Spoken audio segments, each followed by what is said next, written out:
ఏమవుతుందా? అబ్బే ఏమీ లేదండి, పక్కింటి పిన్ని గారి గేదె ఏనిందంట, జున్ను పంపిస్తానంటేను మా వారికి పొరిగింటి పుల్లకోలంటే ఇష్టం ఉండవని.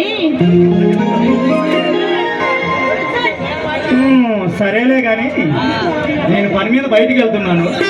నేను వచ్చేసరికి కొంచెం లేట్ అవుతుంది. ఈలోపు నువ్వు ఫోన్ చేసి నిద్రపో.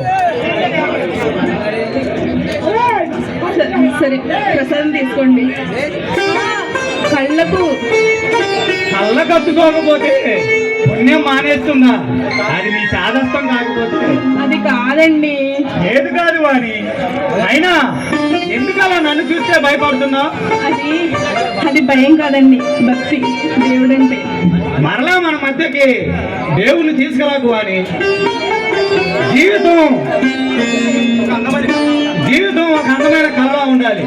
అదే ఆ కళ భయంకరమైంది అనుకో, జీవితాంతం భయంగానే ఉంటాం. అదే కళ ఒక తీయనిది అనుకో, మనం తీయని అందమైన మధురానుభూతితో ఎక్కడికో వెళ్ళి ఆనందంగా గడుపుతాం. అదే జీవితం. చూడండి, జీవితం కళలా ఉందనుకోండి, అది కొన్ని గడియలు మాత్రమే. కానీ వాస్తవం ఒక చేదు నిజం. అది అనుభవాల పాఠాలతో మొదలవుతుంది. దాన్ని చదివిన ప్రతిసారి కొత్తగా వింతగా ఉంటుంది. వాణి, నువ్వు నిజంగా నాకంటే చాలా తెలివైన దానివి.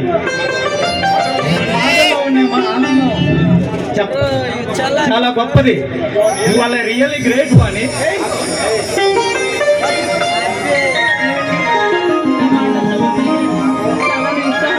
అనుకుంటాను వాణి, ఆడదానికి మౌనం ఒక అలంకారం.